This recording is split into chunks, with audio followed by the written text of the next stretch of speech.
Hey, what's going on, YouTube? Good morning. See if I can set you up here.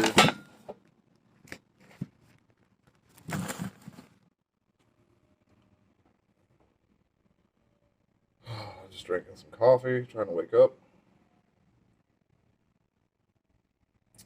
I have not brought you another video for a while because I was trying to do this more professional. I actually went out and bought a camera.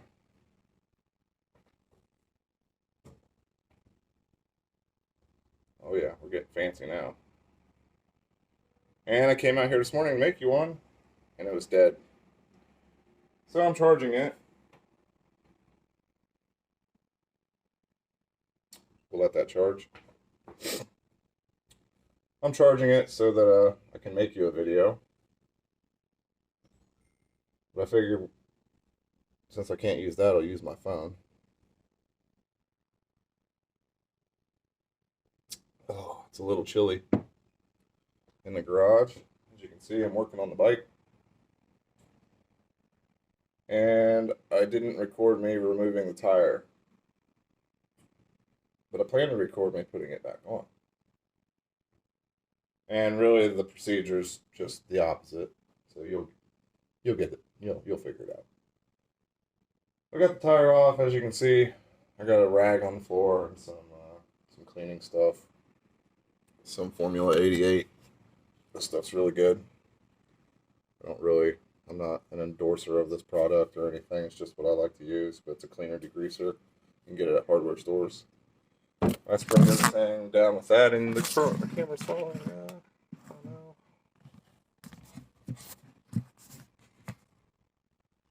There you go. So I figured since the tire was off, I'd spray everything down inside, clean it up really good.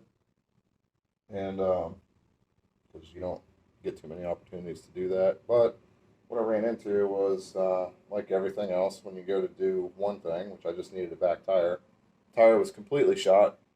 It was bald. And when I pulled it off there, I found a nail in it, of all things. So it was definitely time for a new one. So you can save yourself a lot of money by just pulling it off yourself. If you have a garage, you like to work on your bike, which is what I did. Pulled it off myself. Check around some local shops. Most of these guys will do it for 25 or 30 bucks. They'll just swap out the tire and balance it for you, put a new valve stem in, whatever.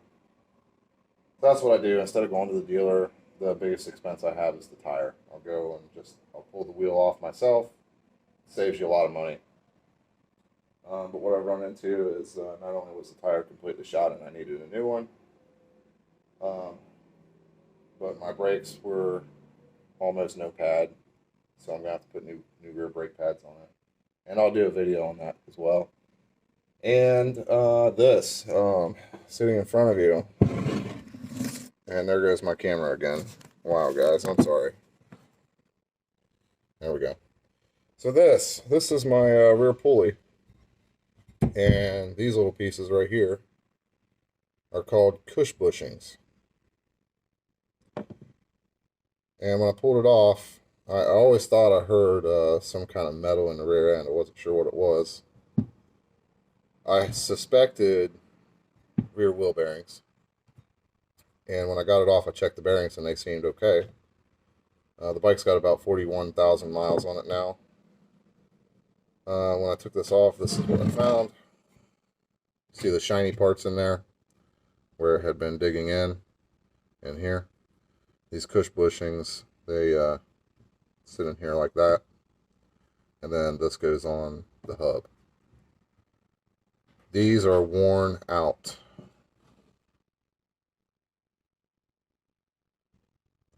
So yeah, this is, sorry, my daughter came out here complaining about something.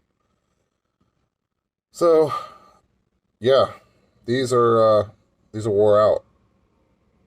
I'm not exactly sure how this happens. I don't remember ever seeing this, but I don't know whether to put it back on or not. I did order new cush bushings, so I have those coming. I'm hoping they stick out a little farther than these, because you can tell these do not stick out far enough.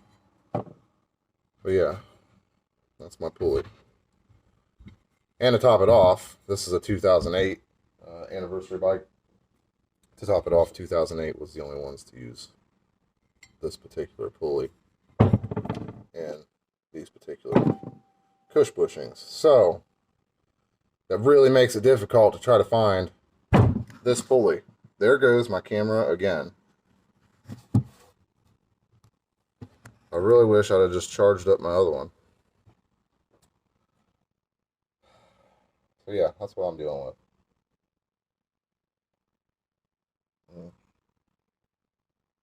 I needed coffee. So that's where we're at. Take you guys over here and just show you. Take you guys with me over here. I'll show you what we did. So the procedure of doing this, you can see my ABS sensor hanging down there. But I removed the exhaust pipes that were here on both sides. I've seen guys remove these and side covers. I didn't do any of that because I didn't have to. All of these bikes are basically built exactly the same. There's not much difference. Some of them you might have to remove this bar. This is the support bracket for the saddlebags. Some of you might have to remove that to get the axle bolt out. The axle bolt's pretty long. You got to have room to get it all the way out of here. Trying to think what else I had to do to get it off. I only pulled one shock mount. That's on the other side. You can probably kind of see it back here. I pulled it loose. The other shock I left attached to support the swing arm. I'm just on a regular motorcycle jack. I actually used to have a motorcycle lift sitting right here, but you know, times got tough. I hadn't used it in a while, so I sold it. Now I do plan to get another one. I had the Atlas lift, and I really, really miss it because it made these jobs so much easier. But that's where we're at on it. I'm going to do a lot more other videos on it. I'm going to do a starter clutch. I ordered that for it. I got that coming. If you have one that's going bad, you'll know that sometimes when you hit the start button, it just sounds like it's tearing the hell out of everything in there. That's usually a sign of a bad starter clutch, so I ordered a new one for it. So that means pulling the starter out. There's a procedure to take that apart, replace it, put it back together. I'm going to do a video for that. I'll probably do a video of putting the wheel back on. But there's so many of them out there that if you're looking for a video on how to do it, there's plenty. There's plenty out there to show you how to do it. A lot of guys go by the book. The Harley Davidson manual. I don't. I just take it apart, and usually if I can get it apart, I can get it back together just fine. I've been working on motorcycles a long time. I haven't had too many issues. I'm by far not saying I'm the greatest motorcycle mechanic of all time, but I do know what I'm doing for the most part. Also the torque specs on stuff. You can look it up if you want to. It is pretty important to have everything torqued correctly. So we'll do all that. I'll go through how to do all that and explain everything.